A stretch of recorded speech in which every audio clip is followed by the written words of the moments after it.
I changed the intro because I'm a liar. Hello, everybody. I'm Mac Paladin, and you are listening to another episode of Moonhawk Studios Presents. Oh my God! And that little John Lovitz reference for you there is brought to you in part by nobody. I get paid by nothing. All right, so it's MSP. We're here, and of course, our guests are lurking in the background. So let's get these introductions out of the way. I, of course, am Mac Paladin, your host, co-chairing this. I haven't determined if it's a train wreck or if it's a freight train yet. So, Adam. Why not both? We've got Adam in the house. I think we're still technically on the tracks here. For the moment, anyway. Yep, and of course that second voice is Kevin. Greetings and salutations. Good evening. Petty Fan's lurking around here somewhere. I'm just waiting for us to start multi-track drifting. That's usually when I fail to mute the stream. And of course, bringing up the Funny Hat Brigade, we've got the Golics. That's what they call me. All right, that's our main crew, and of course, we will be getting to our guests momentarily. But first, we've got the news. Did you forget somebody? Oh yes. Yeah, that was bad. Wow! It's like This is like season 13 all over again. We're still This lady that just lives in the same place as Mac is also here, and like. Hi, I'm here. I'm Varius. I forgot Kira W, aka Varius, and I'm fired, so I'll just go sit in the corner now. It's better this way. Folks, we're still trying to get used to the fact we're back. Bear with us. We'll get this right eventually. Hopefully. All maybe. right. We don't know. Yeah, exactly. Make sure everybody's got the stream on in the background, and that if you want, mute the tab, but not the stream. And for some reason, this channel is not working. What is happening over here? Everything is broken. There it is. Now it's nominally functional. All right. Purportedly, we have a great show for you tonight, and that is my line, and I'm sticking to it. But let's get to the news. Adam, what have you got? As mentioned previously, my laptop was in the repair shop, but it is not anymore. I got it back last Friday, and I don't know. Have you ever heard of this happening, Max? Since you were in the computer repair or the computer shop business, let's say, for a good long chunk of time. Because, so what happened was, it wasn't the audio drivers that got corrupt or missing or anything. It was the folder itself that got corrupted. Interesting. Yeah, I found that interesting as well. I don't know how that happened. I still say it was Windows Update because, well, that's what happened, and then the audio didn't work. Well, under the new version of Windows, and I say this with trying to suppress the bitterness in my tone. Under the new version of Windows, unsigned drivers automatically get deleted from the system, and Microsoft will not allow you to install them. So, if your driver is slightly out of date or your device is no longer directly supported by the manufacturer, there is a high probability that it will simply delete your driver and you're SOL. This was the folder. Yeah, it deletes the entire program sometimes, and this has been a problem dating back to Windows XP. After certain updates, it just, we don't need that program. Bye. Welcome to the stream. Hopefully everybody is enjoying this. So yeah, proceed. I just wanted to share that little technological tidbit with everybody. Right. I mean, I don't have Windows 11, but I do have the latest. But I mean the latest update for Windows 10. 8. What is it? 21H2, or it started with 21H1, but yeah, something like that. I can't fix the webcam permanently on my Acer all-in-one from 2013 back over here. Yeah. But OBS works it, so irrelevant. Irrelevant! Yeah. Anyway. That is my news for the week.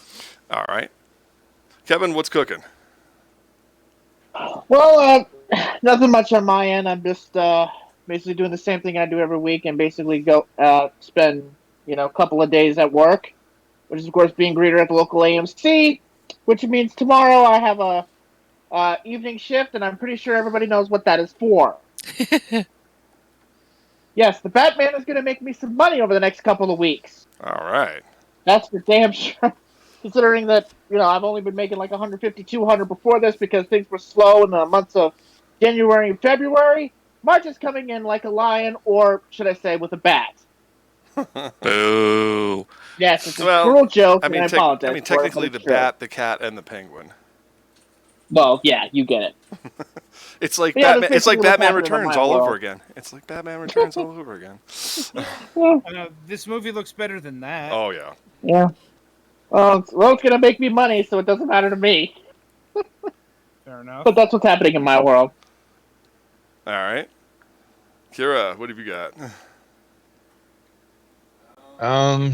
Not a ton really. I mean, we are now officially into March. I'm going to be resuming my comic, which is about as much as I can say about it. Oh no, you can talk about smut just as long as you don't describe it in lurid detail. All right, so it is a sketch comic done telling a story of an isekai warrior trapped in a realm, and I've left a lot of fun things vague, like did they die to get here? Did they get teleported here? And we're getting ready to deal with the first big major conflict. There is a capital city that's about to be invaded by monsters. Fun. Although I will say this, the main character, Kay, did get to this world by being potentially off-screened by a truck, which is similar to Konosuba. Yeah, magical isekai truck-kun. Mm-hmm. All hell, truck-kun. Yeah, so there is a slight Konosuba reference there, except without explicitly referring to her as a NEET. Right, and the other thing about Kay is androgynous in appearance, and that was something that I knew I wanted to do from the very beginning, even though I hadn't really figured myself out quite yet. So, anyway. Cool. Yeah. But the other thing I'm trying to do with this story is also playing with the ideas of fantasy creatures and how they work. And so you have like pixies and fairies and that they're not the same thing. And just silly stuff like that. All right. Petty fan. Oh God, I exist. Overall been quiet. Overall been quiet for me. I ended up getting a new Xbox 360 to replace mine that kicked the bucket, and had fun this weekend at the Digimon card game pre-release event for the set 7, I believe, is the one coming out. So yay! I'm going to say something because my brain mistranslated part of what you were saying when you started to say Xbox. It heard Ekfuck, and I'm like, what? Well, now that you know the secret. Wow. I don't even know where we are anymore. Yeah. Anyway, next victim. Yeah. Yeah. All right. I guess that leaves the Golics. Nothing interesting here, although we did get a kind of surprising about 1.5 inches of snow last night. Which made me slightly late for work this morning cleaning the car off. I'm glad all those words came in sequence because... Oh, Jesus Christ. Hey, you wanted to bring this back and you wanted to be on the show, so... All of a sudden now I feel like I need to be doing snow. Just to get through this podcast. We can have that arranged afterwards, Mac. You got those connections down in Miami? We're gonna have a powder party after the show. Jesus Christ. Is the budget for that? You are. Oh my goodness. I don't understand this word that you've used. Budget? What's that? I thought we'd just use Mac's Twitch donations for that. I thought throwing money into an open flame was just what we were supposed to do for success. Damn, I was wrong. No flame. We are in top form tonight. Holy shit. Yes, we are. At least we didn't drop the first F-bomb in the firing 5 minutes. Yeah. True, I held on to it. That way I can still receive ad dollars from YouTube. Cha-ching. You know what? I'm doing this in honor of our guests because I heard quite a few cynical remarks in his latest video, but we'll get to that in a minute because we're still finishing the news. I think the Galax was done after talking about the snow, I'm assuming. Otherwise, not much has been interesting going on. I've mostly been playing Super Robot Wars 30 and Pokemon Legends Arceus in my free time, so... Okay. All right. And, of course, co-streaming with me. Yes. Well, that's not free time. That's time I do stuff with you. That's like work, Mac. Jesus. Every encounter with me results in aggro. I wouldn't say that. No, I'm not with you. Never mind. You know what? I'm just gonna move on. Yes, gonna move on. make like a cow and move on. All Oh, right, and good grief. of course, that brings us all to me. And where does that bring you? Back to me. And like Agent Smith, I am inevitable. Invegetable. Here we go. Yes, invegetable. I don't even know. Anyway, You're everywhere. Anyway, if you want to see an hour of me stumbling through my dialogue, just for $5, you can join my Fansly. No. Yeah. Wow. Yeah. And you can watch him step on sandwiches. Yeah. Hot sandwiches. Check in and see. What is going on in the news? We're still moving along with the films, I guess. God damn, Tippy. Stop invading my stream. He's been howling like he has been howling like a madman for like 5 hours straight now. It's like, look, if you got an itch, go somewhere else, bud. Was going all over the period of time before we went on air too. Yeah, he won't zip it today. The cats. Yeah. I will say this: the cats are starting to generally feel better. Doodles actually jumped in my lap and was purring, and you could hear her breathing like this. And I'm like, okay, well, at least she's breathing through her nose somewhat. Mm-hmm. I was particularly worried about her because she's almost 11. Yeah, getting up in age. Yeah, upper respiratory problems are particularly problematic in cats because they don't really breathe through their mouths. Kira, can you grab the water over there that's hanging off the trash can and just spritz him a couple of times? Get like an arcing shot at him. He knows. All right. But yeah, speaking of cat health. But Doodles and Pumpkin also picked it up, and then Pixie got sick again, so that was thrilling. And Pumpkin's still a little lethargic, but she's breathing through her nose, and Doodles started eating and drinking voluntarily. And you want to see a comedy of errors? Try force-feeding cats tuna. And then giving them water with a baby bottle. Mm-hmm. Yeah. While trying to squirt saline up their nose to clear out the gunk. So yeah, I've spent an exorbitant amount of time over the last week or so just trying to make sure my cats are, not going and hiding somewhere to do something untoward. Sadly, we did have one of the outside cats pass. Yeah, Sunday night. Yeah, Rocky was only about a year old, and unfortunately, whatever the cats got outdoors and subsequently brought inside, she didn't make it. Her brother survived. He was really badly off too. But Midnight survived, as did Smokey and Pingu and all the others out there. So there is, I guess, a silver lining to this that but it's not really great. So we've been kind of beside ourselves for about a week now. Just trying to get through all this. Now, since I don't particularly have a alternative venue for this for my patrons, as we always traditionally say on the show, on the other side of things, I say that with air quotes, in the same vein as Seal of the Guardian, of course, Pink Panties Productions is, I'm gearing up to try to get going again with Ship in a Bottle. The key to that is actually not money. The key to that is having script. Well, yeah, you kind of can't have anything unless you have a script. I've been stalling on chapter 6 of this storyline. I've been dithering since 2013. I know where I want to go with it. I even know what the major plot twists are. But actually writing the 60 pages of this quote-unquote final chapter, wink, is rather daunting.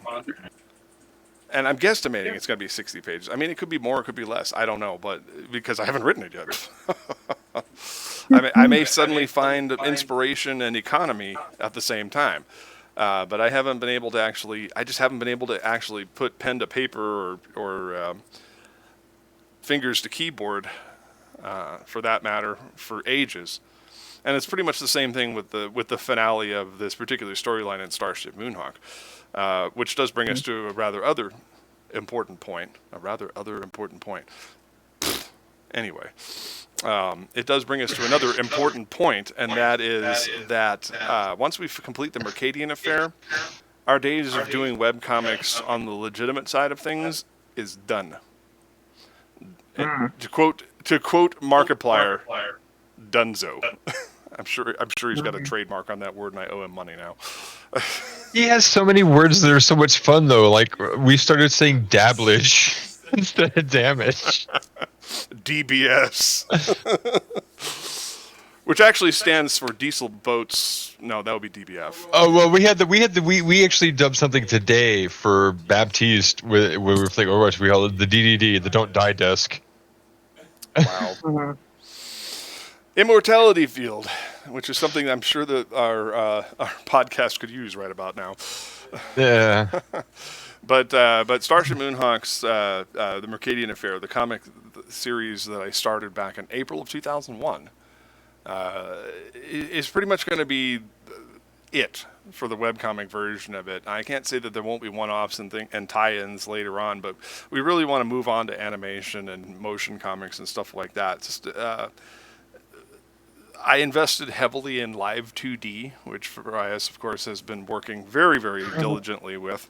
Yes. In spite of ups and downs and personal hardship, we've continuously made progress week after week, clawing and scratching our way through it. And of course, Nathan Bonner is helping us, and he's using Moho, and I think he's also somewhat conversant in Maya or whatever 3D program he's using these days. So, if we can all get on the same page as far as aesthetic, then we should be able to subdivide some of the work and move a little faster on this film that we've been working on since 2016. Yeah, animation is not cheap. You can, and it's not fast. And it's not well. I mean, you can either have it cheap or you can have it you can have it fast. Find your words. Yeah, I'm having a. No, it's you can have it pretty fast or accurate. Pick two. Right. Well, it also holds that you can have it. You can either have it well done, you can have it done cheap, or you can have it done quick, but you can't have all three. Right. I used to have that sign when I was in the military on my desk. It said fast, pretty accurate. How do you want it? Pick two. Now, what I can say about it is this: since the investment in Live 2D and refocusing our efforts on actual animation quality, it's starting to look like Voltron Legendary Defender in terms of aesthetic. So which isn't something to complain about generally. No, not at all. I think we're moving towards the right direction. The sort of Western developed Eastern aesthetic is how I tend to look at shows like Voltron Legendary Defender and the new She-Ra and Masters of the Universe and all that stuff. It's taking the best of both worlds and blending them together, I think. So it's like, is it truly anime? Well, I can definitely say it's anime inspired, and we do share a lot of themes, and of course, spending more of my formative years studying anime as opposed to American cartoons and animation, I would say that it is very heavily inspired by the themes introduced in a lot of the anime of the late 70s, early 80s, and so on and so forth. So interpret that as you will. Although I did make a comment that Commander Jono Ardennes is starting to shape up to look like a cross between Legolas and Koran. Well, I spent a great deal of time kind of working with Tanabata Usagi's designs for him to create something that would be really fun visually for an animation. May she rest in peace. Yes. And then I started kind of adding my own tweaks to it. So instead of having like these wings on his side, they actually have like this hook curve thing going on. And what did you say, Mac? You said something about the design and what it looked like to you. I literally just said that. Oh, okay. I said he looks like a cross between Legolas and Koran from Legendary Defender. Well, no, you specifically said that something got to do with an actual anime. I don't remember what it was. From like the 80s. And I have no memory of what it was. I said he looks a lot like he's got that like Ben Dixon hair from the Robotech. There you go. He's got the sideburns encroaching into his cheeks. Yeah. Aesthetic going on there. I don't know the character's name from Macross, unfortunately. And if somebody knows that, you can feel free to interject at any time during the broadcast. All right, so we've steamrolled over the 20-minute mark. So let's move on to what people actually are tuning in for, because it ain't us. I'm kidding. Mm-hmm. I'm kidding. Or are you? That's for you to find out. All right. Now, as we said last week, I feel like our guest needs no introduction, but we're going to do it anyway because it's tradition around here. So of course, last week we had SF Debris, Chuck Sonnenberg, on the show with Linkara, backing him up. And this week, in part 2 of our introductory episode for season 14, we're going to flip the script and put Linkara in the hot seat, and Chuck's going to cheer him on. So they're both here today. So welcome back to the program, Lewis and Chuck. Wait, Chuck, I don't know what I'm doing. I believe in you. Go with God, because I'm certainly not coming along. Wow. All But right. hi, nice to be back again. Indeed. This time we're going to be focusing on you with a microscopic lens, so you better look out. That seemed a little too aggressive. Anyway, let me back A little bit. You want me to look through the microphone lens back at you? Ooh, I feel like the unblinking eye of eternity is here, which is oddly appropriate because I believe you've started something of a new series on your channel. Would you like to talk about that? Which one exactly? Because I've done a few things since the last time we spoke. Yes, that's true. You have brought quite a few things in, but I in particular, yesterday it looked like you posted something on YouTube regarding Doctor Who, and I was That particularly is not a new show. That is just a new episode of Atop the Fourth Wall. Oh, okay. Because I think Mac means it's the first time I think you've covered a live action thing. No, it's not the first. Well, the thing is, I've covered plenty of live action stuff on it, but it's usually through Patreon sponsored episodes. Like people request I review something on the show. Because standard wise, the Top Fourth Wall is supposed to be comic oriented, but I like getting money. Yeah. Reasonable, really. I mean, So and thus I open the door to fine. If you want me to talk about something else for an episode, I will do that if you pay me. And in this case, it was just a matter of I have lots of opinions about other pieces of media outside of comics, and you guys seem to want me to talk about other stuff anyway. So here, I want to talk about some classic Doctor Who. So here are 3 options. Vote for which one you want me to talk about because I'm doing it. okay. Yeah, I think that's what Mac meant. You were mentioning that it was the first time you're talking about that, at least. Yeah, that's a new thing, and people seem to want to have it happen. It's not view count wise. It's not doing super hot right now, mind you. It's probably because I posted it like 4 a.m. Yeah. I've had that problem. But when the episode's 2 days late anyway, I just say screw it.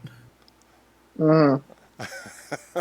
Get it out there. Let it sit for an hour or two to see if the BBC decide to take it down. Which so far we're good. Fingers crossed. It was a day or so, before Warner Brothers took down my review of the Killing Joke adaptation about a month ago. Mm. Oh, really? Yeah, because I had that up for a day or so, and then they suddenly decided, you know what? Maybe this clip just goes a little too long, or maybe these two clips are too similar in our eyes. Interesting. And then I just re-uploaded it again, and I got more views. Now, It's just I know that I would have gotten a lot more momentum on it as for one video if I didn't have to re-upload it. Then that was a pain in the ass. But of course, both of them are about an hour long, so it takes forever to render and process and everything. So Yeah. but for the moment, my review of Legopolis is up. yeah, I was watching that, and I was realizing something. Now, of course, Varias here is more the Doctor Who aficionado than I am, and and I'm sure that Adam and Kevin have way more knowledge of the product than I do as well. I know it exists, and the only thing I can say is I'm not a fan, but not because I don't like it, but because I've never had time to absorb it. Mm. It seems like a very technical production for its low budget. Yeah, I mean, Well, Go ahead. so I was going to say, yeah, Doctor Who started as a children's show back in the 60s, and it's just, the revival was one of those things where it was like, maybe, everybody's like, well, maybe we reached a point where we can bring it back and people will show interest again, because it started to kind of run long for a while near the end before we got the movie, and the movie was not the greatest thing. all right. For me, Yeah, the first two seasons even had like educational episodes. Yeah, back in the day when Doctor Who started, the thought process was the Doctor is traveling around with his granddaughter, who will be the audience viewpoint character. Susan Foreman. And then we had a history teacher and a science teacher who also joined. And thus the history teacher would be around for episodes which are historical. And then we have the science teacher around for when we're doing more sci-fi futuristic stuff. And then we have the main character who's in the title, who's a crotchety old racist. What? Oh. I love it. Yep. I love it when Chuck doesn't pull the punch. Well, he's not wrong. The problem is it was the 60s, so that racism was just gonna filter in. Some of it, unintentional, I'm sure, on part of it, but it's still there. Like there's a reason why they have a recurring joke anytime I do something really old, and it's always the decade. So like 1940s casual racism. And it's funny because, all right, so when it comes to Earthlings humans, the Doctor is absolutely like, no, none of that. But when it comes to like his past experiences, Daleks, Cybermen, Silurians, even the I can't think of his name, Strax, Santarans. He has this whole mentality where they're all stupid and inferior, and he's just that way with all of them. He's not a racist. He's a speciesist. Star Trek gets the reputation for Planet of Hats, but Doctor Who really probably deserves that a lot more. Because like, just listing off of the things you mentioned there.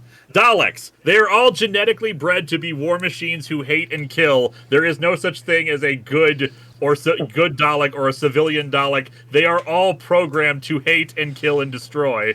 Cybermen are by design meant to conform and all be the same. Santarans are a clone race who are all bred to be soldiers. Yeah, and then you have the Silurians, which were the first inhabitants of Earth. Actually, the Doctor is more defensive of them because this was technically their planet first, and is trying to get everyone to peacefully coexist. But everyone's an ass. Right. It's like the Tolkien trope about orcs. Basically, any two-dimensional enemy that has no other motivation than destruction is an orc.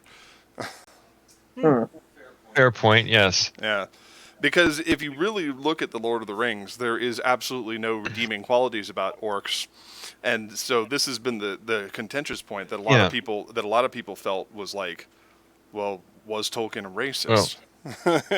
Well, I was going to tie one side thought to this and give it back and turn it back over to Linkara. But one of the things that I always found interesting, especially with the New Who backstory, is the fact that every time Cybermen come to exist in some form in this universe, it's always the Master behind it. It's less that the Master is behind it; it's that all the Cybermen stories keep getting hijacked by the Master, and that's gotten really, really damn annoying. A little bit, yes. Because you go all the way back to at the end, the final run for Peter Capaldi, and you had the Mondasian Cybermen, which was one of the very first races of Cybermen you see in Classic Who, and the idea that they were created by one version of the Master. It's very clear the Master himself did not create them. He was just present around while it was happening on board this ship, and just kind of letting things play out because he knew where things were going. He was. It seemed like he was guiding them because, even Missy did it. But I'm pretty sure he was just kind of around. But at the very least, that one's actually the least egregious of it because while it still has the Master, and playing a big part of the events occurring, he's not controlling them. Right. In 3W, the 3W storyline, and those were. He was doing that in 3W storyline. Did it? The cool lone Cyberman thing that we had at the end of that we had at the end of Jodie's 12th. Was it 12th season?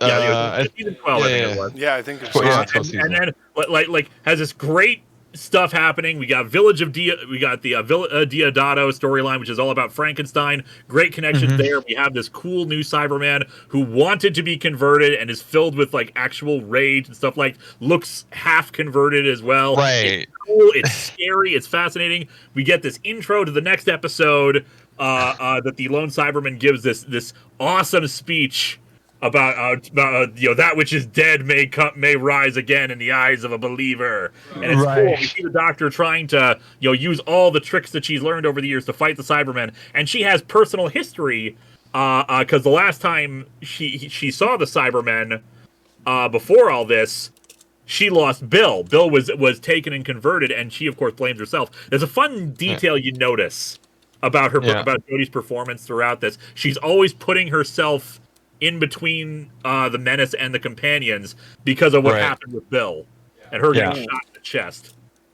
Well, there was somebody posted something related to this sort of with that run, and it was one of those things where when the whole argument with Clara, when Peter Capaldi's Doctor was talking about, he was everybody's got to go sometime, and she says not you, not with me. She should wait till the next bloke comes along, and of course when Bill goes, the Doctor winds up going too. And I was like, that's interesting poetry a little bit. But yeah, just to finish my thought, the end of that, and at the end of that story, suddenly this cool, scary Cyberman story gets hijacked by the Master. It's just like because he wants to make Cybermen Time Lords. Again. Because the Cybermen are my favorite Doctor Who baddies. Yeah. And they keep having these cool Cybermen concepts, but no, we got to bring in the Master or someone else, and suddenly the Cybermen are just basically pawns, and I'm so sick of it. Well, see, I thought they had an amazing wrap up of the Master storyline with Missy and the John Sim and the John Sim Master. I thought that was a perfect secular story that kept things locked in place, and apparently not. Or I don't need there to be an end because as in my eyes, I did not. The Missy storyline was fine. I didn't hate it, but I've never liked the idea of the Master being redeemed. The Master is a homicidal, deranged murderer who wants power and glory and control. Like even in the episode I just reviewed, Legopolis, the entire universe is in danger of being destroyed. Sure, he wants to save it, but at the last second he's like, yeah, I'll save it, but I'm also going to take advantage of the situation to try to threaten everyone that I will destroy the universe if they don't bow down to me. And you know what? I totally buy that he would that if they refused, he would do it. Teach me how to make my profile public, or I'm throwing. my god. Now, so yeah, that's why I'm not really into Master Redemption, and why I was okay with the Right. villain Master. right. Fair enough. I will admit openly that my favorite, best, worst version of the Master is still Eric Roberts. For me, the eighth Doctor movie, the 1996 film, I have to. I've never been able to break away from approaching it as a child, because I was 9 years old when that movie came out, and there had been no new. And I've been watching Doctor Who since I was 3 years old. My parents had VHS tapes of classic Who stuff. We'd always rent Doctor Who episodes from a Blockbuster, or if Best Buy had tapes in the back, Suncoast Video having tapes, we would eat that stuff up, wanting to get more. We watched all of Trial of a Time Lord, the big box set, in one night. Watch the E-Space trilogy, all this great stuff. So new Doctor Who material with some slightly better effects, and a new Doctor, and seeing Sylvester McCoy regenerate, any kind you of were game. You were like, let's go. Was just exciting and great for me. I didn't care about the Master, the Doctor is half human, or the Doctor has a brief romance with this woman. I didn't care about any of that, because you're 9 years old and it's new Doctor Who. Right. It reminds me of all the stuff with Wesley Crusher in the first season of Star Trek: The Next Generation, because I was 11 when that show came out, and I was just thinking to myself, what's going on here, and why do I care? It was the same. It was the same with Captain Kirk in the OG. I didn't give a damn about all of his dalliances. I didn't even think about the womanizing or any of that stuff, because I was just like, I don't know. This show makes me feel kind of funny, like when I used to climb the rope in gym class. Yeah. I don't think I've ever had quite that feeling when watching Doctor Who. Right. But yeah, having met Sylvester McCoy, I have to say this: he is just as quirky as he plays the Dark Doctor when he ran his run during Seven. Oh yeah, he's got such a quirky and twisted sense of humor in real life. I was lucky enough to meet him once at a convention, and not like the long conversation or anything like that, just in line. I had him sign the Air Zone solution. Right, that's cool. You know what that is? Not top of my head, no. Okay, during the wilderness years of Doctor Who in the early 90s, after the show had been canceled, the British, the BBV, or basically their direct-to-video division, wanted to keep taking advantage of Doctor Who because there was a hungry market out there, but they couldn't legally use the Doctor himself for a lot of these projects, so they produced a lot of direct-to-video projects using monsters. So we had like the Sontarans, and we had we had an Auton trilogy of movies. And that's actually where Kate Stewart from the new series first showed up. I think with a different actress. Yeah. But then we had the Air Zone solution, which was a bizarre environmental thriller, is what they called it, where they got back Doctors 3, 5, 6, and 7, along with Nicola Bryant, who played Perry, and it's basically like a near future where the pollution has gotten so bad that people have to wear masks outside all the time, but they totally take off their masks for no reasons. And then there's like this evil company called Air Zone that's supposedly trying to purify the Earth, but then it turns out, it turns out they're actually just trying to pollute things even worse because profits and capitalism and et cetera, and they murder Peter Davidson's character because he's getting close to the truth, and then Peter Davidson appears as a ghost to Colin Baker and Sylvester McCoy because they were other actors who played the Doctor. Well, that's the out of universe reason, but the in universe reason is we have no reason. Right. We met towards Air Zone and trying to get them, trying to uncover the truth of their evil operations, and their actual true evil intentions are to turn everyone into mutant fish people to breathe the poisonous air. Wow. It sounds like you're having a really weird dream that you had. And John Pertwee is there too, who just kind of shows up occasionally to be mysterious and say, "Yes, you're on the right track. Keep going."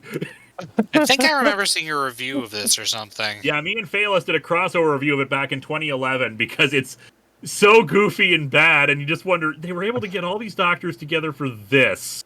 but they couldn't do a new direct-to-video Doctor Who project. Well, after everything they did with the movie, there was a lot of frustration with the BBC, as far as I even given to understand, because it was so underwhelming. Which is why we didn't get New Who for quite a little while after that. What I've heard was that it was popular in Britain, but it was not popular in the States. Right. And of course, with the collaboration with Fox, Fox was not really willing to put down money for anything new. And Eric Roberts chewing the scenery. This. Yeah. This goes back to the comparison you were making earlier between Star Trek and Doctor Who, and to my view, it's one of those things where Star Trek was originally invented as a sort of international show from an American-centric point of view, and Doctor Who is just a British show, and it's evolved over the years, but it was never, I don't think the BBC imagined that it was going to get worldwide acclaim. I think on some level there was anticipation that Star Trek would, like most American television shows, they're repackaged and sold to the various stations across the world, and then all of a sudden, multiple seasons in, then Doctor Who started gaining traction in other places like the rest of Europe and Africa and ultimately in the United States, and that's what I think really prompted the need for New Who, was the fact that they were like, oh, okay, maybe it's not just a local thing. Yeah, Chuck knows a little bit more about that than I do, because he's followed along all the research for the hunt for the missing episodes and whatnot. Yeah. And as Linkara pointed out, we started getting syndication in the 80s as well over in the United States of Doctor Who, so we had Tom Baker and all of that. Yep. Yeah, the reason that in Logopolis that Tegan was introduced was because John Nathan Turner heard about a big Australian following for the show, so he put an Australian character in there. And the same thing with Perry, because he heard there was a big American following, so he had an American character added in there. Yeah. Hey, there are worse reasons for taking advantage of that kind of fan base and whatnot. Yeah, it just goes back to intent, though. When the respective shows were originally created, I don't think that. Well, I guess technically, no, Star Trek really did, because they put a Russian on the bridge, they put a Scotsman, they did all these things to say, hey, you know what? Not only is America a melting pot, but we want this show to have worldwide appeal, because our message is, unite the world. And they put non-white people on the show. Right. Yeah. Yeah, and honestly.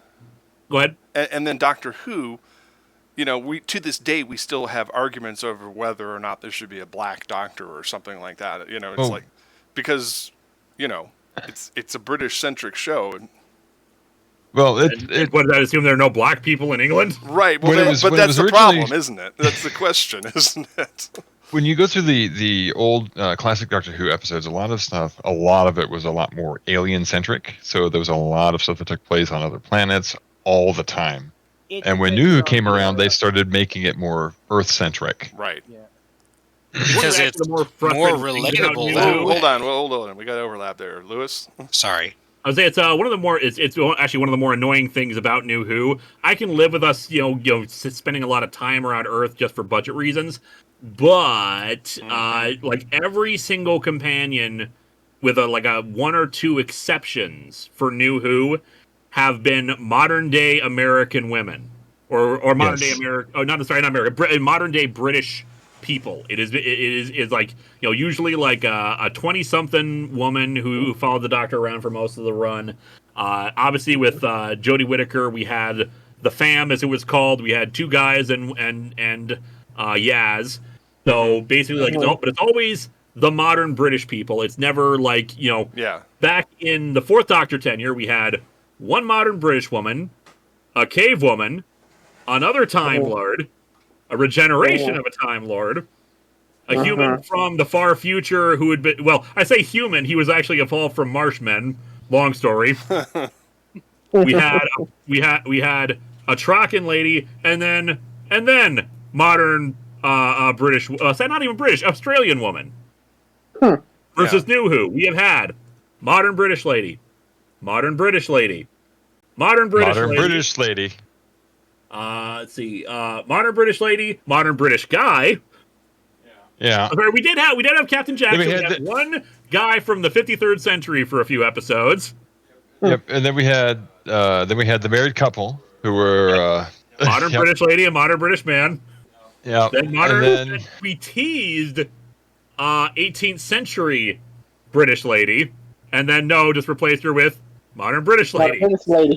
Same person, different era. Mm-hmm. Yeah, Clara Oswald. Then modern British lady. Then two modern British guys, one older guy, one younger guy, and modern British lady. British lady. I'm now slightly older modern British guy. You see what I'm saying? I'm sensing a trend. I can't quite put my finger on it, but there's a word that connects those. I can't think what it is. Two of them even. Yeah. They're all Canadian. The reason is obvious, of course. The reason is obvious because if you want your show to be hip, you have to be able to include hip things going on.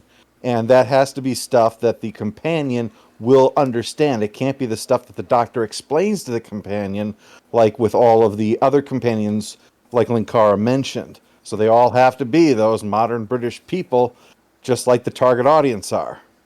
I'd be okay with that if they at least threw in some more in there to vary up a bit. We had perhaps more representational of the cosmopolitan United Kingdom. Can you at least get somebody from Wales? There you go. Right. Well, one of the things that we dealt with briefly that they kind of teased over, we knew it wasn't going to happen, was the Family of Blood storyline where he's stuck in the early 1910s, or like pre-World War I. Yeah, and he's John Smith, and Martha's there trying to keep him hidden and keep him from getting, it was just like, and of course at the end he asks the school marm nurse lady to come with him, and she says no, obviously, because he's not John Smith anymore. So yeah. Yeah, he does. There was an implication in a 12th Doctor episode too with a similar thing where there was like an engineer at the end of Mummy at the Orient Express. I think he kind of hinted maybe you can come with me, but he was like, "No, you're kind of dick." Yeah, it was the engineer from the train, the spaceship train. Him. Yeah, I liked him too. He was he had a little bit of that snarky attitude. Now, we could talk about Doctor Who all night. However, yes, we could. I would like to touch a little bit on some of the new stuff. Now, you mentioned that you've had a lot of stuff since the last time you were on the show, because it has been, in an official capacity, it's been about 5 years since you've been on the show. So what are some of the other shows that you've been working with, and how has the audience response been to that? Well, it's been up and down. Atop the Fourth Wall itself has evolved over the years so that instead of strictly focusing on bad stuff, it's more mixed reviews, more mixed media. I started last year Late Night Double Feature, wherein I look at 2 horror movies, and I dress up as a different sort of horror host than the one I do every October called Long Box of the Damned. I've done History of Power Rangers, obviously. I finished technically History of Power Rangers. And then Blip died, and it's been a mad scramble ever since to try to find a place to put him. Mm-hmm. See, that's... Chuck wouldn't know anything about that. Yeah, a lot. And of course, and I'm not going to make you relive this or anything like that. I'm just going to mention it for context. We had the sort of self-destruction of Channel Awesome, leaving that and go forging your own path and all that kind of stuff. So a lot. There has really been a lot going on. Just a few things or two. Yeah, the landscape of streaming, of course, has changed thanks to COVID. Has that forced you to change anything about your methodology, or is everything pretty much still on an even plane?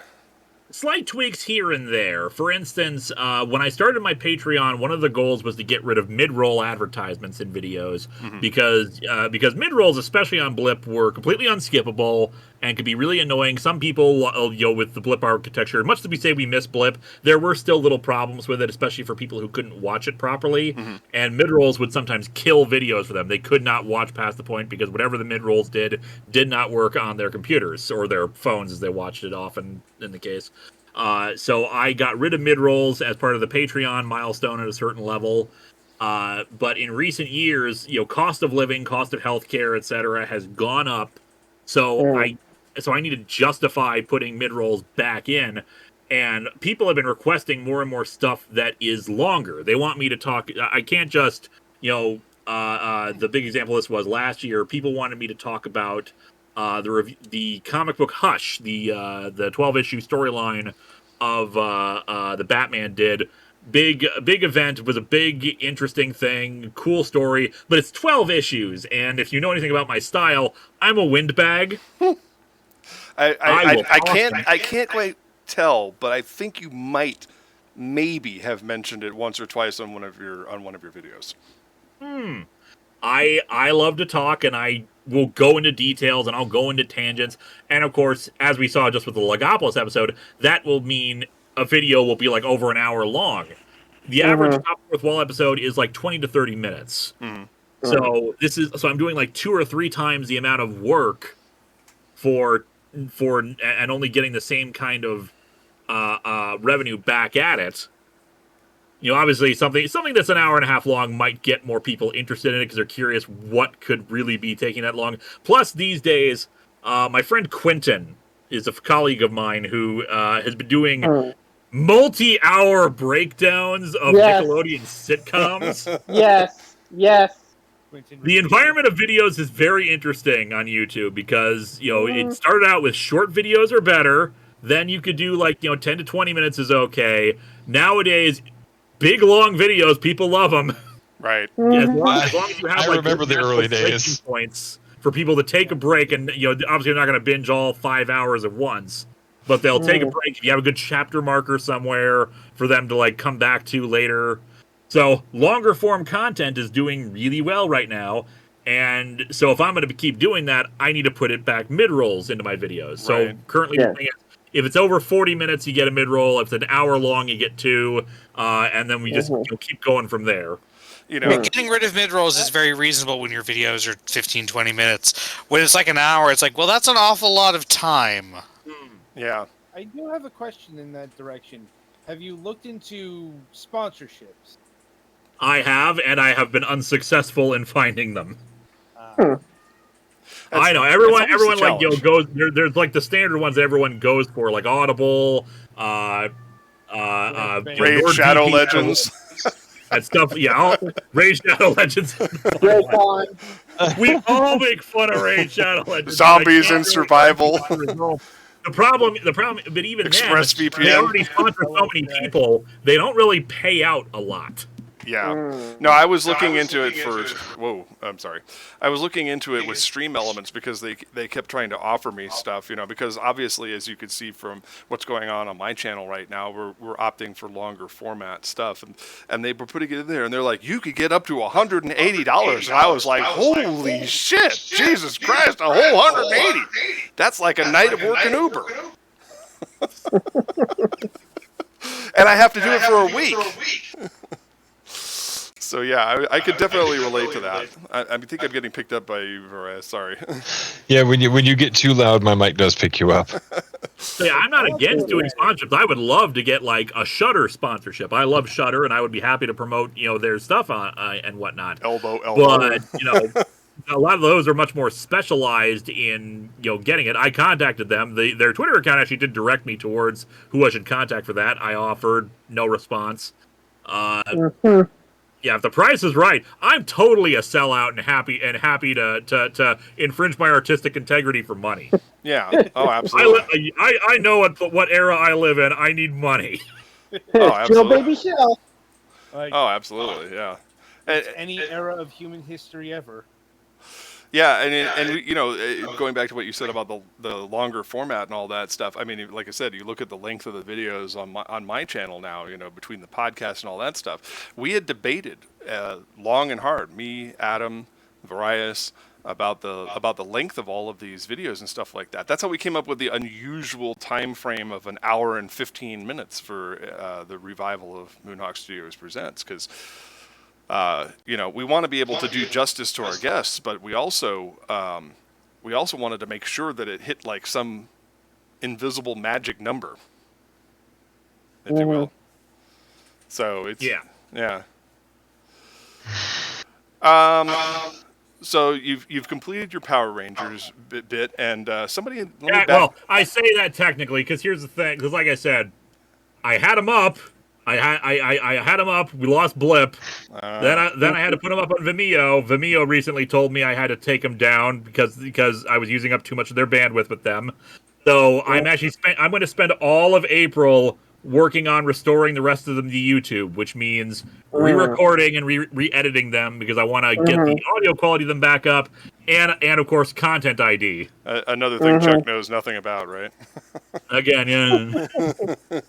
So a lot of still screens and the like. Oh yeah, good news is that most people don't mind having to go into the still frame stuff. I mean, they prefer having actual motion that they're watching, but as long as I'm still keeping them interested and maybe interspersing with other video footage of stuff. I did that a few times during the Legopolis review, where okay, I'm talking about a certain scene, but the scene is short, and I'm talking about it probably longer than the scene itself is around. So what interconnected clips could I use? Oh, I mentioned something related to the Keeper of Traken, so I'll just put a clip in from that while I'm talking for 7 seconds, and then switch over to something else. I'll play something from an earlier scene. I'm talking about the Watcher in this scene, so I will put in all the Watcher clips throughout the video, and they're all separated out and look different enough that Content ID won't think that I'm playing one clip continuously. Even though I'm only really talking about this one sequence. It really makes you look like a crappy editor in a lot of situations to make Content ID happy. You have to chop things. I mean, when you got a long thing like for a 4-parter Doctor Who, you got a lot more material to work with. But if you were working with, say, an episode of New Who, which is you're only dealing with 40 minutes of new material, you're gonna have a hard time trying to find enough pieces from all over to get for a conversation about something and not make it look like you just don't know what you're doing as far as editing goes. And sometimes I want to react to dialogue that's spoken or an exchange of things, but that will last longer than 7 seconds. So I got to find little tricks of making it still work, or I have to lead in by saying one of the pieces of dialogue myself, and then just talk about their response. Because the response is the more important part, but doesn't have quite the setup it should have by having the full conversation play out. Or if I'm talking about the music, I can't talk about the music for a long period of time other than just say, it's good, listen to it, it's wonderful, take my word for it. Indeed. All right, now, somebody... you're really picking me up, Arias, and I wasn't even that loud.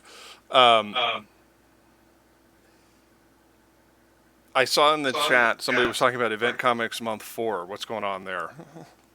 So a few years ago, I had the brilliant idea of there are a lot of event comics that Marvel and DC have done. Some of them good, some of them bad.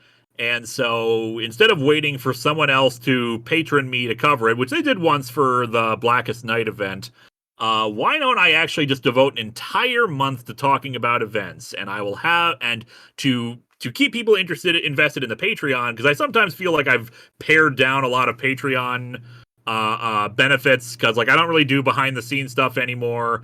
The $2 Patreon thing, which is seeing side videos a day early, doesn't happen as often because I only usually have so much time to work on Atop the Fourth Wall. So okay, I will do here for patrons only. You get to vote on all these events. Which ones do you want to see have me review? And I've been doing that for a few years now, and it's been a huge success because the event comics are big things, they're big storylines, they're things people have heard of, so they'll come and watch the review, especially because those also end up being longer episodes. So March is Event Comics Month 4, where I'm going to talk about Armageddon 2001, Secret Invasion, Civil War 2, and Dark Knight's Metal. Yeah, we've covered a lot of the big ones already that people are well aware of, like Crisis on Infinite Earths or Infinity Gauntlet. Surprisingly, the Infinity Gauntlet is actually a trilogy of events. Infinity Gauntlet, Infinity War, and Infinity Crusade. We still have not covered Infinity Crusade. It gets a decent amount of votes, but not enough compared to other events. It's in real life. Like, the Infinity Saga definitely had that diminishing returns. Indeed. So yeah, that's what I'm doing this month, and I've already started writing the Armageddon 2001 review, which will be really fun, considering it's technically only 2 comics. It was a weird event where the majority of events that occurred in Armageddon 2001 were in all the annual issues. And you don't usually do tie-ins. Yeah, and I don't cover the tie-ins, and basically all of the event is tie-ins. So I'm just talking about the book ending issues, and it's part of a criticism of the book as an event, because if you need to read the tie-ins to understand what's going on, then that's just screwing over your audience, forcing them to shill out more and more money instead of just being able to follow along. On the fringes and just know, okay, this is what's going on. It might interrupt my book for 1 month, but otherwise it'll be fine. No, if you want the full, complete experience, you need to read all of these. And it ends up even worse than that, because it creates a continuity issue. Oh, yeah. Because Armageddon 1 is also the infamous one where they changed the ending because the ending got leaked early, and they're like, well, crap, now we don't have our big surprise. Let's make it into something else.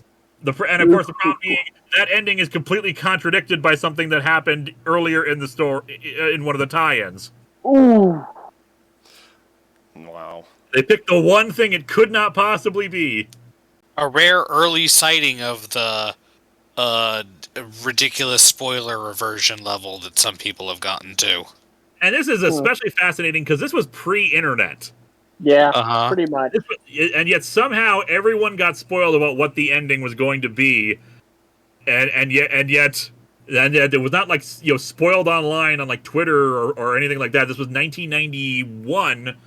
And everyone just knew, and instead of just playing it out, they changed the ending, screwed it up, and they spent the next 20 years continually trying to fix it. Long past the point where anyone gave a damn. Because it still doesn't really work. Well, here's the it doesn't even really work because of the other issue with this revelation I had as I was thinking about this. I want you to stop and think for a second about superhero media. I want you to think about DC and Marvel. I want you to think about all characters you love. I feel my mind going, Dave. Have you ever been excited by a hero turning into a villain? No.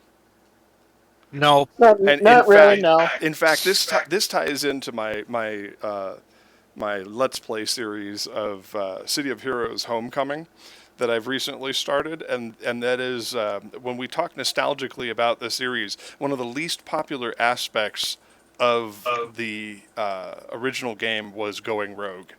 Was the idea of taking your hero and making them into a villain and vice versa. And although initially the City of Villains expansion was fairly popular, that popularity just fell off a cliff immediately. And everybody just kept playing heroes, and they were just excited to put villain costume pieces on it because it made them look cool. And I don't mean... Yeah, and really they wanted a city of anti-heroes. Yeah. And let me clarify here, I'm not talking about stories where characters do morally questionable things, recognize that they're doing morally questionable things, and it leads to character development. I mean full-on mustache twirling. Right. And I don't even mean characters who were villains from the start that we just didn't realize they were, like Terra from the Teen Titans. She was always intended to be a villain. I mean any character who, full on 180. good guy, morally uncompromising, and suddenly they become the big bad. Yeah, complete like, heel turn. Can you think of any time that you were happy about that? Yeah, I suppose I wasn't really active at the time, but I guess I'm retroactively happy that Hal Jordan was a villain because all of the other Green Lanterns are much more interesting people. And yet, at the time, it was one of the most hated things in comics, to the point where it needed to be undone. Right. Yeah. Next to One More Day, of course. So, when you stop and think about it, they've been trying to fix a mistake about a hero becoming a villain, which is what the plot of Armageddon 2001 is, for 20 years, despite no one being happy about it. Good Lord. It's baffling. It is just a continually baffling thing, and they still do it. Now, this is the flip side of restricting the length of our show somewhat is that we get on a roll, and of course we can't get everything in, which means, of course, you know what that means, Lewis. We got to have you back in season 15. Of course. Yeah. But before I ask my ultimate question, let me just open the floor for just a moment to see if anybody else had anything they wanted to cover real quickly about today that I might have missed. Adam, Kevin, Kira? No. Question in that direction. Do you follow current comics in any capacity? Not as much as I used to, and it's entirely my fault. I live slightly farther away from my local comic store than I used to, and it's an expensive hobby. And I kind of fell off of a few titles, partially because I just wasn't excited about some of the stuff they were doing. I was really into Dan Abnett's Titan series for a while because he brought back all the adult Titans. It was during DC Rebirth. It was a good run for a while, and then it got screwed up because of Scott Snyder's Justice League thing he was doing at the time, which kind of reconsolidated the Titans as part of the Justice League, and I hated it. I hated the story they did to lead into it. I hated the actual execution of it. I just was not interested, so I stopped reading. I stopped reading a bunch of other books. The Justice Society wasn't back yet because they were still doing the Doomsday Clock, slightly new 52-esque universe. And then a bunch of other events happened, like Dark Knight's Metal, which is something I'll be talking about this month. And I just lost interest in a lot of the things I was reading, and COVID happened, and so I just dropped off. And it's been really a struggle to get back into it. I'm trying because it's important for me and for my job to be following a lot of this stuff, especially as we get into more modern events that people want me to talk about. But it's been hard because it doesn't have the same magic that I was enjoying at the time, and it's been a kind of a slow crawl like that since the New 52 stuff in DC. And I'm mostly a DC guy as it is. DC Rebirth brought me back. I was reading a ton of stuff during DC Rebirth. Then Rebirth kind of ended, and the magic kind of fell away again as they just started to revert back to a bunch of New 52 stuff. Because Jeff Johns was the driving force behind DC Rebirth, and then he went off to go work on the movies, and everyone else apparently liked the New 52, even though it was in the end a failure. Yeah. I say in the end, huge sales success at the very start of it, but of course, by the time DC Rebirth rolled around, everything had gone back to where it was pre-New 52, or even less than that. Because go figure, having 52 tentpole titles is not sustainable, and having exactly 52 worlds in your multiverse was kind of questionable too. Actually, it's not even that; it's a matter of one for each week. I made a huge video about this once DC Rebirth came out. It was an April Fool's video done in the style of James Stephanie Sterling's work at the time. Basically, an autopsy, a post-mortem on the New 52. And the big issue that I realized was the problem with it was you did a reboot, but you didn't commit to it being a reboot. Jeff Johns' Green Lantern books were super popular even after so many years, so they didn't change them. Scott Snyder's Batman books were still really popular, so they didn't change them. They were, despite the fact that this was supposed to be a reboot, all these characters are meeting for the first time. We're doing all the universe over again, but Batman still has 5 or 6 Robins, The all the Green Lantern history is with him turning evil still happened. The Titans may have had a history together. They may not have because no one was on the same page. They had editorial problems. If you're going to do a reboot, if you're really saying you're going to start over from scratch. There should be no Nightwing. There should be no other side characters at all. You're either starting from the beginning or you're not, and they couldn't decide what they wanted to do. They couldn't commit to the bit. Yep. That's not to mention certain assassinated characters and stuff. Just a smorgasbord of terrible decisions around that whole thing. Yeah. I was kind of underwhelmed by DC's. Sorry. Yeah, I was just going to throw shade. So go ahead. I was the DC's failure to commit. Always, anytime somebody brings it up, I always think back to the death of Superman. Can't just keep a character down. And To be fair, nobody's ever they truly were always dead. planning on bringing him back. That was always the plan from the start. Yeah, but we wound up with the reign of the Superman, and then Marvel did the death of Spider-Man and the absolutely insane thing there that led to a branching. I'm like, and don't forget the assassination of Steve Rogers. Right, but it was one of those things where with the death of Spider-Man, it's like the entire thing felt to me like a copy my homework but make it different a little bit of the death of Superman, because we went from Spidey's dead to we have the 4 different Spider-Man characters that were supposedly Peter Parker, who eventually became 4 different people who wound up being in their own comic series later called Slingers. Well, actually, that was the Slingers and all that was actually that's a funny thing. Spider-Man was not dead.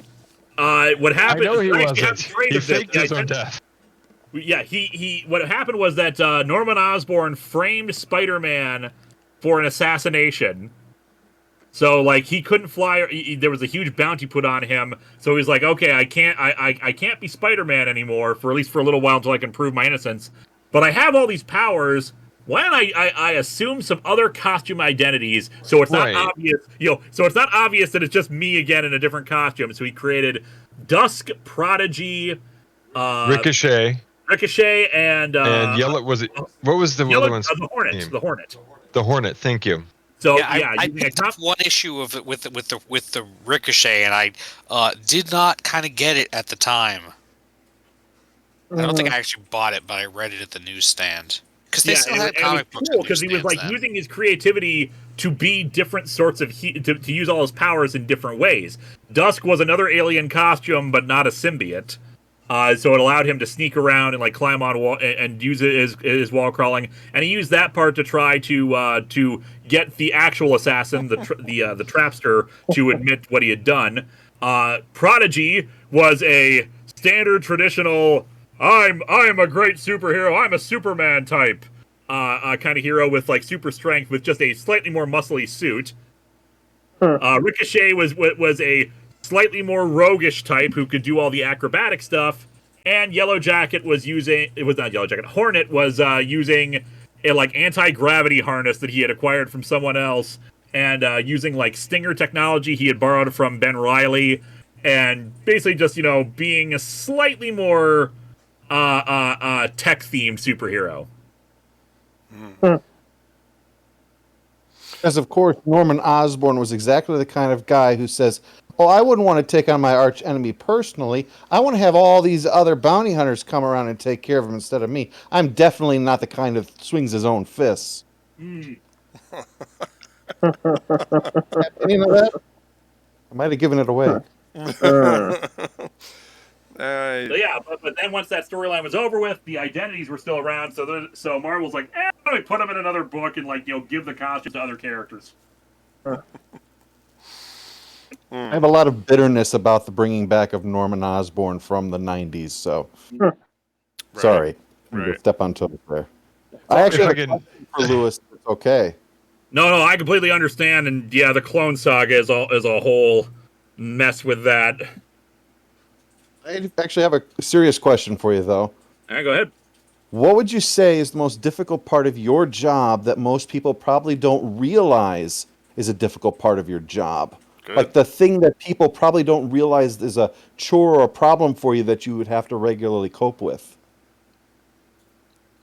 That's a good one. There is. It's really weird sometimes switching over to doing a review of a comic to doing a review of a movie or a TV show, or just like a different form of media, because I get into a certain mindset with comic reviewing, where I'm like talking about everything that happens on a single page, because there's only so much there's only so much summarization that I can do at any given point. I gotta get into the nitty gritty and trying to break things down, explain, sometimes the sequential art part of it, what the actual story is happening, and especially if it's something that is engaging or just filled with plot, there's a lot I've got to exposit about.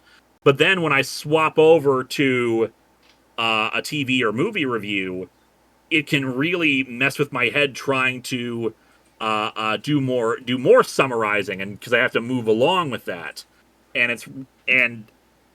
so I want to break down everything. I want to respond, riff on the dialogue like I would in a comic. But I can't do that because then I'd be riffing on everything everyone is saying, and then the episode would be 2 hours long. Even with the Logopolis review, there was so much plot stuff I needed to get out just from part one that that takes up the first 15-20 minutes of that review. And then there was a while on the stuff from the previous thing. Yeah. So it's that switching of mindset when I'm reviewing different forms of media that's really hard for me to get back into the flow of things. Yeah. Whew. My, how time flies. I'm having fun, and as much as I wish this would go on forever, unfortunately, eventually, I'm going to have to get to work. So, I'm gonna ask my wrap up question of Lewis, and then we're going to do our entertainment section. So hang on, because I guarantee you, Lewis and Chuck are both going to have things to say about whatever it is that Adam and Kevin choose to talk about this week in the entertainment news. But Lewis, boy. Not that you have opinions or anything. No. My final question, of course, is for this week is going to be: is there anything coming up that you're looking forward to in particular? Do you have any show events planned? I know we've talked about a couple of things, but what have you got in the pike that you can talk about that you want to give everybody a little sneak preview of? Well, like I said, I've got Event Comics Month coming up this month. I have the break from Atop the Fourth Wall, where I'm going to be devoting all of April to working on History of Power Rangers. This summer, I've got the 700th episode of Atop the Fourth Wall coming up. Yes, you had your big milestone back in November, right? Yep. This is a which milestone? Was it the 500th episode, or was it? No, this is the 700th episode coming up this summer. No, but I'm saying that is a large number. No, but I was saying your previous milestone was I was looking at the 500th episode, and 500th episode was back in 2018, around the 10th anniversary. Oh, see, I got to work on my attention span, but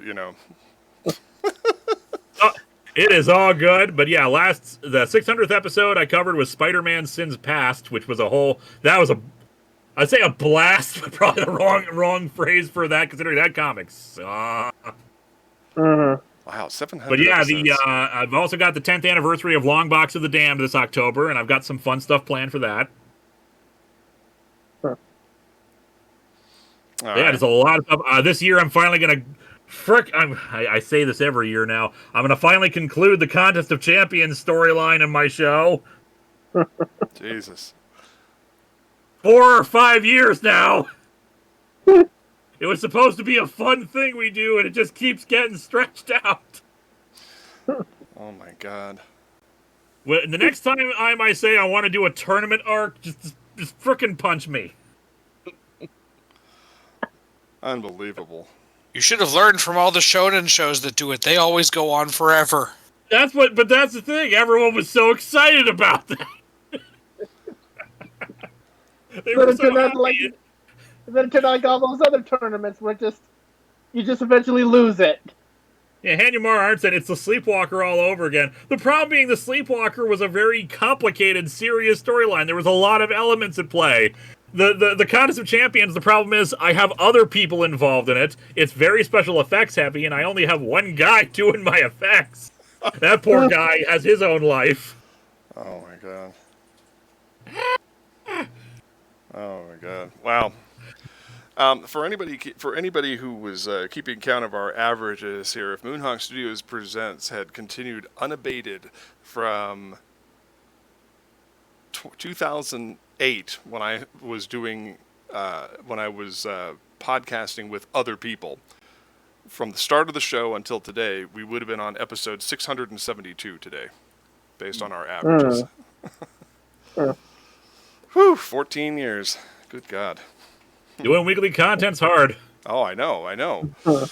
And you know, I'm always amazed that you guys keep going with this stuff, because you guys really are the forebearers of all of this stuff. You know, we've been following you for as long as I've known about streaming. So, you know, it's just, I'm always amazed that you're able to consistently put out such a quality product every week. You know. Well, thank you. And are always entertaining. And you guys are also fantastic interview subjects, which is why we keep having you back over and over and over again. It's appreciated. Absolutely. Which, of course, as I said before, we got to have Lewis and Chuck back in season 15, probably around Sweeps Week. Just to gotta get the old favorite guest stars in. That's right. Well, because we could never cover all of the material in one go. You know, that was the problem when we had Richard Epcar on the show. Was he's got a 50-year career in voiceover. Good God. And we can spiral out into some other random topic in the middle of everything. Yeah, but you see, you guys just roll with it. So that's what makes it so perfect. You guys are always top quality. So you, Lewis, I love it when you're on the show, and Chuck, I love it when you're here, talking to us directly and back in Lewis's play here. So I really appreciate that from you guys. It's been fun. Absolutely. So, as bittersweet as it is to end the interview, I do want to move us into our final segment here and let Adam and Kevin give us the entertainment news before we go. But as I said, Lewis and Chuck have a vested interest in our subject material here, so I'm going to go ahead and open up the floor to our friends Adam and Kevin so they can tell us what is going on in the entertainment world right now. I mean, I suppose the big news is we've just had one of the biggest anime shifts ever. It was just announced on a random Tuesday. Granted, we've been waiting for it for, about a year plus now? Yeah, a year and a half, I think. But, a couple days ago it was announced that Funimation is being rolled into Crunchyroll. Completely. Completely, yes. Yeah. The big thing is their streaming platforms. Like, all of the Funimation content is heading over to Crunchyroll. Like, both, all the legacy stuff is supposed to be there now, and all of the simulcasts that were being planned for the spring anime season now over to there. Basically, the Funimation service is being wound down with only current series being updated.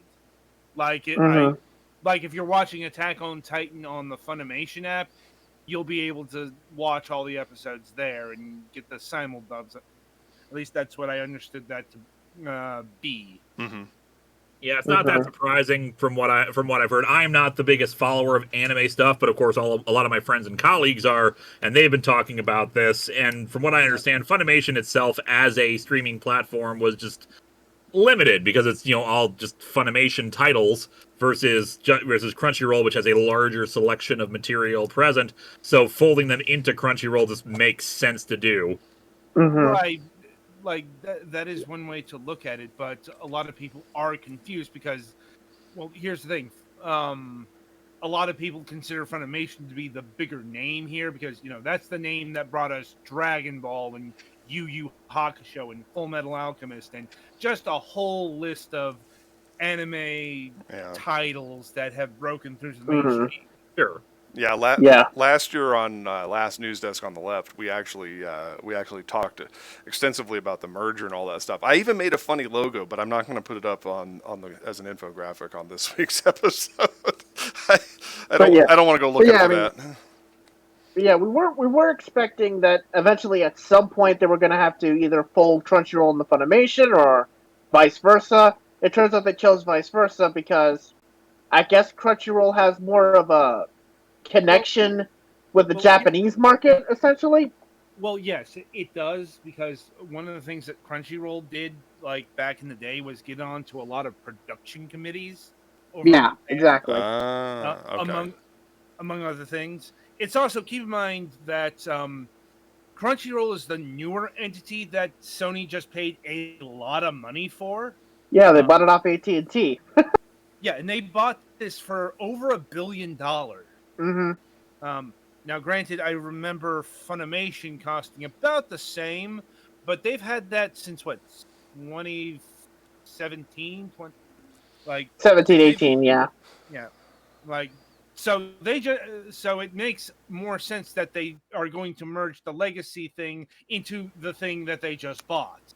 I'm like, and it's also not the first time that we've had what we called back in the day Funaroll. Because back when these two entities were independent, they actually did a business agreement mergers thing, content licensing across the media platforms. And people liked it. Because, here's the sweet, tangible thing about consolidation. It allows you to have a lot of stuff in one place. And people were actually very angry about the Crunchyroll buyout the Funimation buyout by Sony, because that meant that all of the Funimation material on Crunchyroll got taken off. Because, business reasons, and then Funimation ended up signing a deal with Hulu, that I think is still in effect. I think so. I think so, yeah. Yeah. But so point is, we haven't heard. We haven't heard stuff. We haven't heard about stuff being pulled off of Hulu yet. So yeah, I would not expect that, or at least not right away. Yeah, not for a while until that actually comes up for bid. So. Whatever the contractual obligations, at the very least. Yeah, exactly. But what this, and it's not just the streaming services, though. Like, the more minor news, but probably should have been the lead-in, is that the Funimation name, the Funimation brand, is being retired. Yeah, the entity itself is going to still exist, but it's it's already being called Crunchyroll LLC. Yeah, and all the subsidiaries, like the French subsidiary Joachim, or however you pronounce that, it's all Crunchyroll now. Yep. But that's not the problem part of all this. Yeah.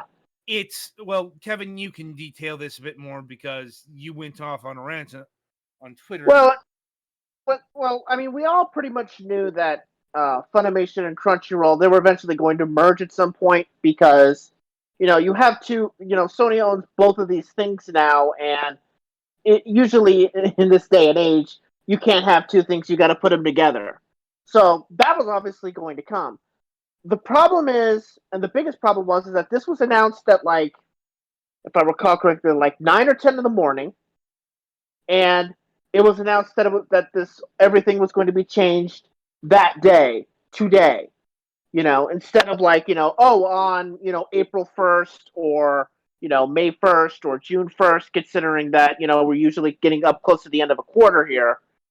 We're going to move everything over there and get ready for it, and give customers of particularly in this situation, the Funimation service, a chance to get their things together and prepare to move over to the other service.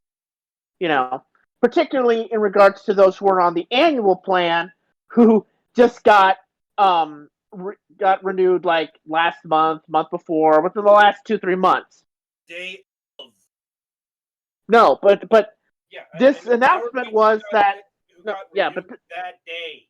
Yeah, that day too, but more particularly within the last 2 to 3 months. I know from that day to like 2-3 months prior. Even the 2-3 months prior, that's a problem. But that day, it's like you have to finish everything on here. Everything, move over to Crunchyroll. We are encouraging you to go to Crunchyroll that day. And to do it, we're going to give you a 2-month free trial. Now, for those who are on the monthly subscription plan, yeah, that's fine. It's 2 months. If you're on the annual plan, that means that you've just pretty much lost, if you were that day, if to put it in like an example, and some of it's like maybe 9 to 10 months, but for those people that day, you've lost 10 months. And you pay like nearly $100 on a one-time thing for an entire year. So it's like you're getting 2 months for free, and there doesn't seem to be any way to get a full refund for people who want that. And you're giving people only 2 months. Now, if you're on the monthly fee, then that's fine. That's basically a free month for you. But if you're on the annual plan, that's 10 months, 9 months, 8 months, whatever the case may be, completely gone. And that's like literally $60, $70, $80. So that's a problem. And it's made people who are on the annual plan a little upset. And I happen to know someone who is on one of those plans, and yeah, it's a problem.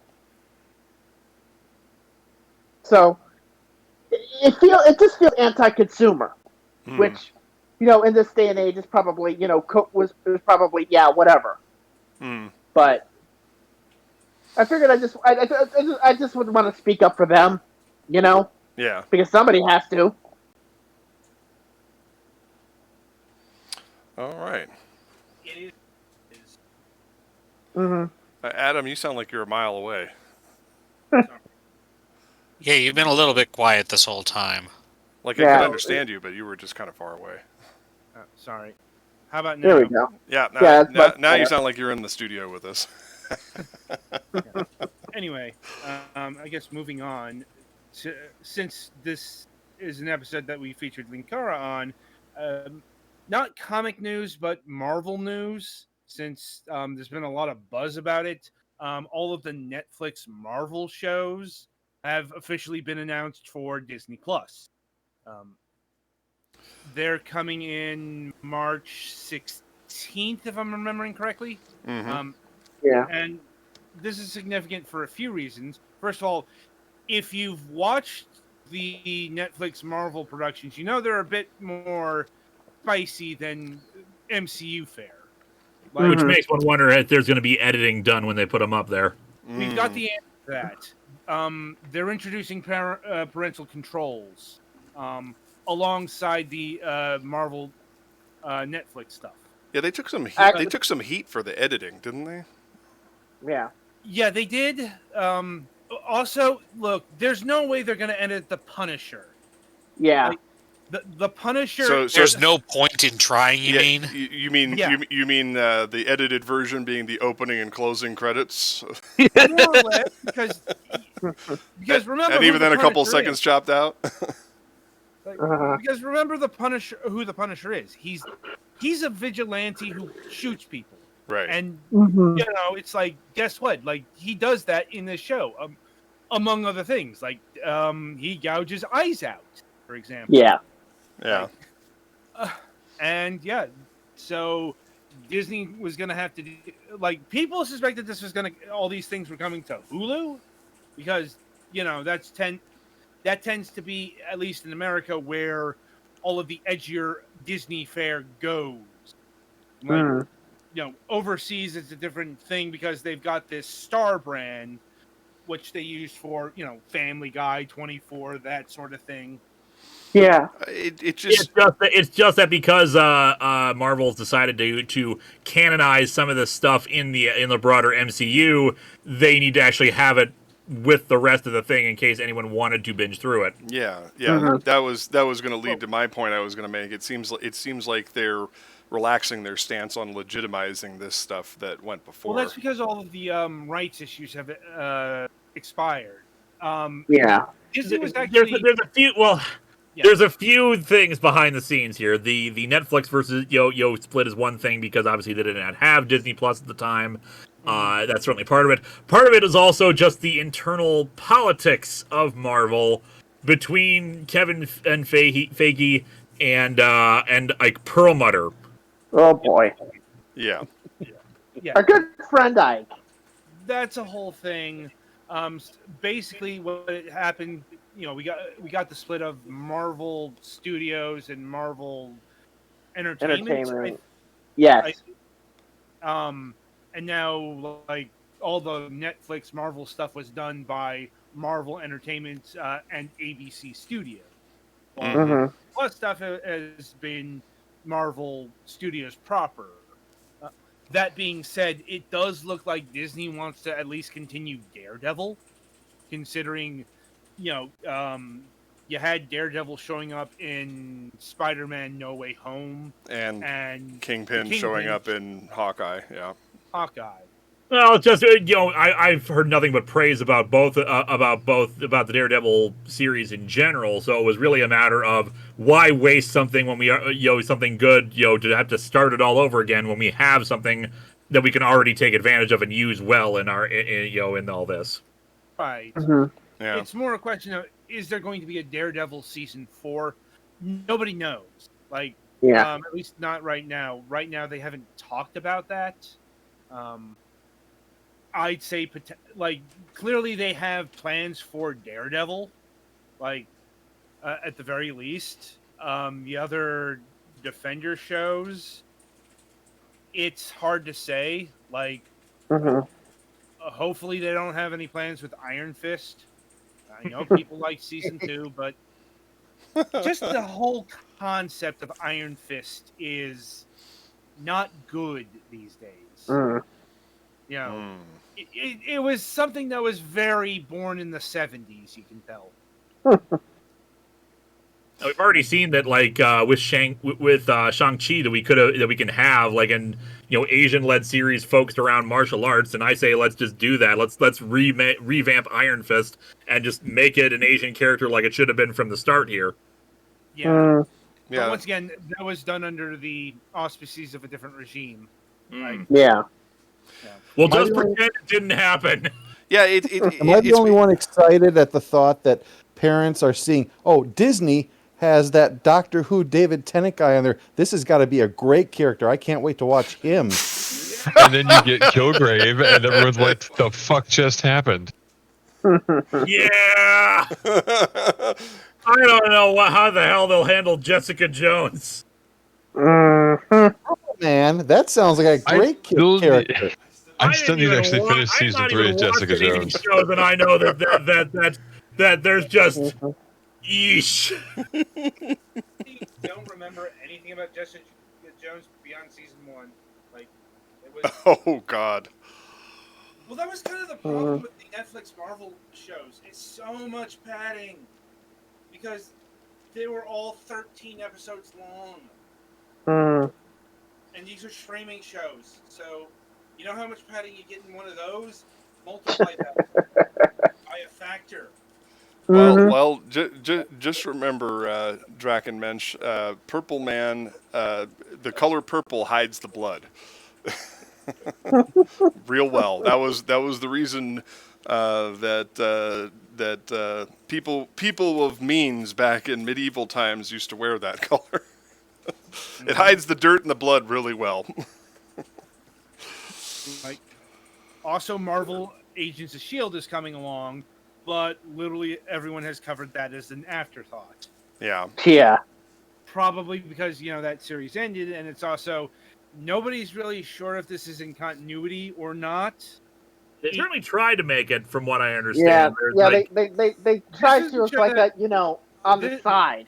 Well, this was the show that actually suffered the most from the Marvel split, because it was directly in continuity for like the first 2-3 seasons, and then the split happened, and then it's all of a sudden, no, you can't reference the films series all that much anymore.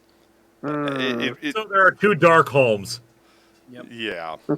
Yeah. It was interesting, and I would hope that they would find a way to put it back in continuity, just because I love Clark Gregg so much. But but what can I say? I'll have to console myself with his few appearances and flashbacks and other stuff as Agent Coulson. So. Anyway. Also, with the multiverse, anything can happen because all possibilities are on the table. Yeah. Right? Yeah, pretty much. That's what was teased with that Super Bowl commercial. Right. Because apparently they're bringing in X-Men Professor Xavier from the Fox movie. Yeah. Yeah, apparently Patrick Stewart was hidden somewhere on the poster for Multiverse of Madness. Yeah. You clearly heard his voice, so it's a version of him at least. Right. Infinite possibilities and infinite oh wait, that's the wrong series. All right. Well, I hope I hope everybody enjoyed this episode, because I had an immensely good time, and I always love talking to Chuck and Lewis, so that's why we scheduled 2 episodes and not just 1. All right, so now we got a little bit of news for what's coming up in the program. Of course, tomorrow I will be playing Final Fantasy IV, the complete collection for the PlayStation Portable.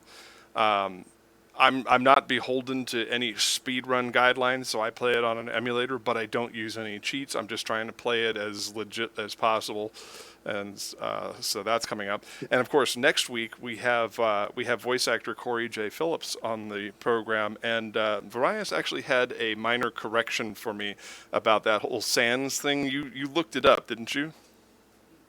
Yes, I did. The Sans voice in the game is actually a clip of it's an audio clip from the voice actor who does Patrick's star from SpongeBob.